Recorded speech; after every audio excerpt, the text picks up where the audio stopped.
Hello, all. My name is Harpreet Singh. I'm Director of Analytics in the pharmaceutical industry. I'm going to talk about how do we leverage sales data analytics to optimize pharmaceutical drug launches. We'll do a deep dive on the technical analysis or predictive modeling and real-time market insights. I'm looking forward for this talk, and I hope you'll enjoy it. Thank you. I think in the talk today, we'll cover different topics related to the data analytics and the launches in the pharmaceutical industry. First, we'll talk about just giving you some background why this is such a unique challenges, the context behind some of the pharmaceutical launches, how sales data analytics can be used as a solution. We'll also touch on KPIs used for the pre-launch and the post-launch time. And then the part of the data analytics, which is predictive modeling. So we'll also talk about how predictive modeling are used in the context of the launch of the product. We have a case study to talk about where how we are using all of these methods and approach. Also, we'll cover some of the real-time data analytics infrastructure nowadays, which is companies are investing a lot. Also, best practices and recommendation during the launch. And then we'll look at some of the impact numbers based on the recommended methods. And then we'll conclude, and then we'll talk about what are coming in the future. So with that, I will start and talk about giving you some context about this challenge, right? So whenever a pharma company launch a product, a drug, there's a huge cycle they need to follow. Start with the from the research and development, and at the end to the sales and marketing. It's a very expensive process. It on an average it costs $2.6 billion to develop just one product. And then once a pharma company invests so much in that product, most of is 60% of the revenue from the product is achieved in first 6 months after the launch. So that's why that 6 months after the launch is very important for the companies. Also, then you're compressing your launch windows from a year to months. What we have seen, if you use the traditional model, do not use all of this data analytics, two-third of the products will fail to reach its projection for the first year. And we have seen like one-third of a shortfall versus the goal. And also the other important thing, these development costs is increasing every year on an average 8% every year. These are increasing. So that's why this challenge is, it's first of all, there's a lot of resources involved, and there's a pressure on companies to have a successful launches, and the first 6 and 12 months is critical for the company. Now we talk about the challenge, right, and background that at very high level, right, the data analytics, sales data analytics can be one of the solution, right, to for you to be on track on the launch. So what does it do, right? So I think definitely first thing we talk about your goal, your forecast. So use of the predictive models, we can have a higher accuracy on the forecasting model. So we can have almost 85 to 90% accuracy when you're trying to project the revenue from the product.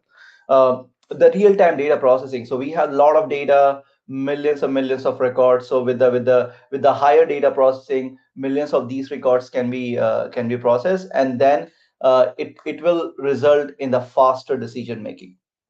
Also, a lot of AI models are used to achieve optimization on the sales side as well as marketing side, which also provide you around 30 to 40% overall efficiency improvement. Also, when you think about the launches, we want to have a higher market penetration. Whether you think about the doctor using the product or the patient using the product, you want to have a higher penetration on those early months. And then we have seen, based on the data analytics here, you see 45% higher penetration versus your traditional methods. Also, the overall launch trajectory improved by 23% in that first to 12 to 18 months of that critical launch cycle.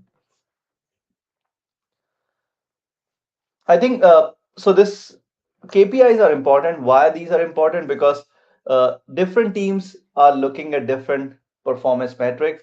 So when the product is launched, you want to know, are you on track? Are you hitting those goals, right? Either in terms of the patients or the doctors or hospitals. There can be different kinds of KPIs pre-launch as well as post-launch. These KPIs helps you to know whether you're on track or not, right? And how far you're off track.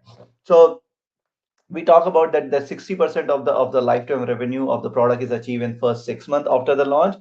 And then the data analytics can give you almost 90% accuracy when you're trying to predict what would be the revenue from the product. Market penetration, 45% higher market penetration based on versus the traditional. And then the forecast is reducing based on these ML models. So use of all of these methods, we derive on the KPIs. And I have another slide where I'll talk more deep on those KPIs. But these KPIs are important, and every team has a different need. These are built on top of all of the data analytics approach and framework. Uh, then and data analytics is a broad umbrella, right? And I think maybe talk more about the double click on that, which is a predictive modeling, right? How predictive modeling is important for the launches. So we talk about, we have a lot of data, right? You have the patient history data, you have the medical history of the patient, you know how doctors, what are they prescribing, how much hospitals are buying. So based on that, we use predictive models on top of that rich data. So I think then maybe talk about some of the use cases, right? So physician segmentation and then doctor segmentation. There are like thousands of doctors who are prescribing the product. So based on all of the sales data, patient level data, physician level data, or the data from hospitals, these doctors can be managed in different segments, right? Based on the attributes of each segment. And then based on that, there can be different sales and marketing tactics for each segment. Also, real-time engagement analytics can achieve 89% accuracy. Uh, the forecasting side, we are reducing the variance from your forecasting, right? At a level where you can predict it more accurately. Uh, I think on the technical side, right? I think a lot of time we are trying to predict which are the patients who will go on therapy, or which are the doctors which will start prescribing, right? So a lot of algorithms have built with 80 to 90% accuracy, where you're trying to understand the prescribing patterns, patient adoption, and engagement metrics, and also like the whole patient journey. A lot of ensemble models are used, and then I think we want to make sure that there's a higher prediction. And then even though there's a lot of market volatility in first 6 months of the launches, these models are well built to kind of bake in those fluctuation, and results in a more insights for the sales and marketing team to react on. We talk about the data analytics, the KPIs, how predictive models are used. Maybe let's talk about a case study, so that will clarify all the different dynamics, right? So just think about this as a mock-up, okay, a mock-up example. There's a type 2 diabetes product which a company is launching. Type 2 diabetes is a big market, right? There's thousands of patients, which is around 20 to 30 billion dollar a market value, and there's already a lot of major pharma companies which have product in that direction. So you have major competitors, and already market shares are very high for these of your competitors. So, and I think these are some of the industry benchmark. We have seen that based on the implementation of the data analytics, AI models, the prescriber reach, like the adoption from the doctors of the new product, we have seen around 70% of the reach in first 3 months, right? Versus your goal of 65%. Also, a lot of new patient starts, right? So, for example, based on the industry benchmark, 14,500 new patients starting on this therapy in first 3 months versus the goal of 12,000. Also, we see on the insurance side, right? Like there's a lot of time you have to get pre-authorization before you can use those expensive drugs. So even we have seen that there's the success on the authorization rates have also increased, and that like it like around 80% on the commercial side, and 78% on the Medicare side. Uh, and then what are the key action taken, right, in that, right? So we talk about that AI based, there are a lot of AI based model which creates an optimization for when you're looking at territory. And territory is a geographical place where the pharma companies have the sales representative talking about their product to the doctor. But how do you optimize those territories, right? So in the nation, you can have hundreds of territories. So how do you optimize based on your resources and how much support you need? To optimize that territory sizing and structure, it also create a lot of efficiency, right? And then the model use different a lot of patient journeys and the prescription data on that. Also, the real-time performance tracking is happening like on a daily basis, which also increase your prescriber engagement as well as the market access status.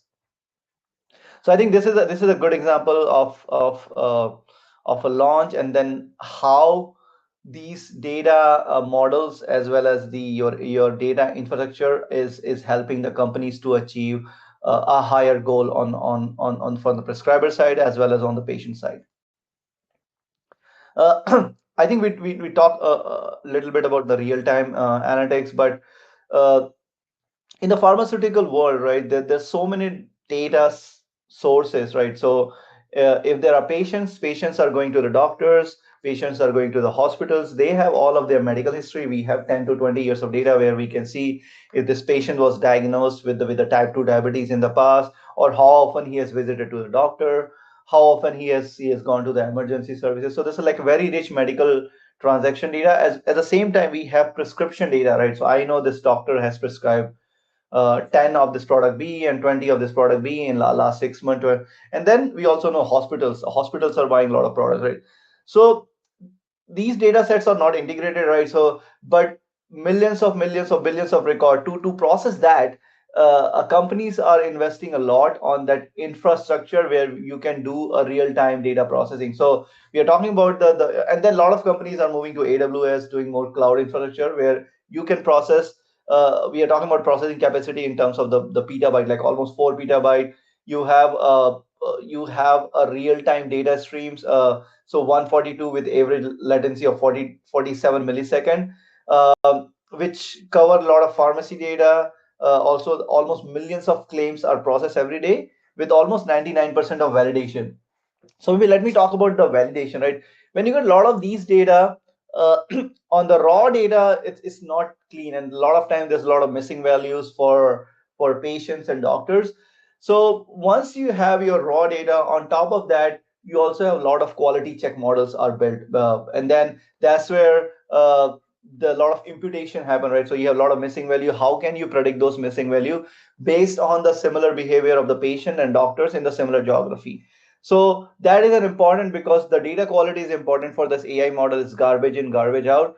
So these quality checks are happening on the real time, on the claims level, and providing almost like 99 to 100% accurate data. Where does it help, right? So when you have real time analytics infrastructure, you're processing claims, you're processing data every day, that generate insight for you for in a real time. And then we have seen that the companies are able to react. If there's a market event, they are able to react in 3 to 6 days, right? And then they can always course correct. They don't need to wait for weeks and months before they can react, because of this daily or weekly processing. They can just react on days too for any market event. I think now maybe just generic. What are some of the best practices? What are some of the recommendation in the cases of your expensive drug launches? I think the very first thing is I think we talk about the data integration excellence, because these are different data sources and a lot of time there's no common link. And then the second thing is there's a lot of privacy and regulatory concerns, right? The pharmaceutical side, it's a very highly regulated industry. So in the data, you cannot identify exact patient, you cannot identify exact doctors. These has to go through a lot of what we call like identify, de-identify algorithm, where I can know things more at the segment level, but I cannot know about like each patient and each doctor, right? So these also need to be run to make sure that there's no privacy or regulatory concern on that, right? So when you're running this millions of records per hour with that higher of accuracy, there's a lot of regulatory framework which are in the place to monitor that. Also, there's a lot of automated data corrections are built based on all this new AI model, which resolve your issues 80 to 90% right away. Right. So your data cleanup and your data augmentation are 80 to 90% is happening right away in the real time. The other important thing about best practice, especially when you're trying to deploy a model, any AI model, right, ensemble model, for the entire nation, right? You're saying, okay, this drug launch, this is what, these are expensive models. The infrastructure is expensive. A lot of time, the pilot implementation is a better way to go. So what does the pilot means? I mean that you can take a territory. So for example, I take a San Francisco territory. That's where you build your model based on the doctors and patients and hospital in the San Francisco area, and run it for a few weeks, right? And then look at the market, the sales and marketing insights, and then try to validate and try to triangulate. Does it make sense? Is it accurate? And based on that, you can still fine tune your model. You can provide a feedback to the model, and then once you are satisfied with the results and are these results actionable, right? Then these models can be applied more at the national level, right? So then you're ready to invest more resources and energy to deploy these models at the high level. Even once these models are deployed, it's it's an important, like every 2 to 3 months these has to be revisited, because there can be different market events. It maybe there may be other competitors coming into the picture. So these model has constantly need to be rerun to make sure there's a higher data accuracy. And I think the third thing is about the performance tracking. Once the product is launched, there's a lot of sales data coming in for that product.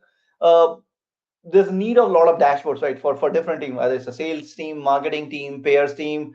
They need to see a lot of data, right? There's a lot of KPIs which need to be tracked on a daily or a weekly basis.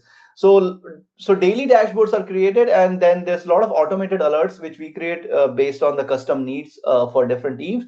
And then these alerts are kind of used for the team to know either we are track or not on track for that launch trajectory. uh, I think then, just giving you some of the key results. This is again coming from some of the industry benchmark.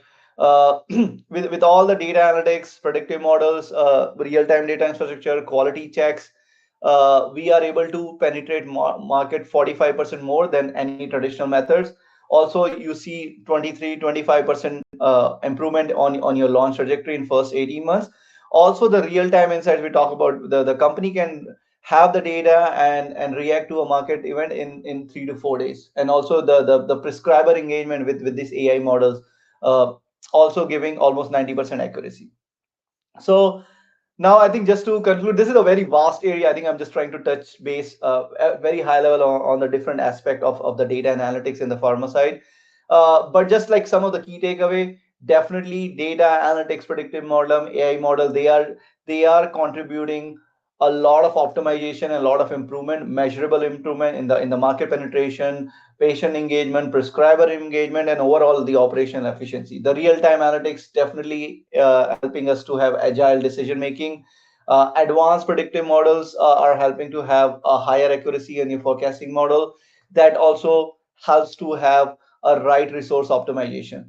I think what is happening in the future, I think with an AI coming, there's a lot of integration of these AI driven model on the regulatory side, on the pricing model, a lot of real time monitoring enhancements happening. And then I think now there's also a global scalability of these model. Right? If you have a successful model you're only using in US, like how can you use this for market in Canada, market in Australia? And then even right now we develop something for type 2 diabetes. How the same model or the same learnings can be used for a different market, for liver disease or for respiratory disease. So that's all from my side. Thank you.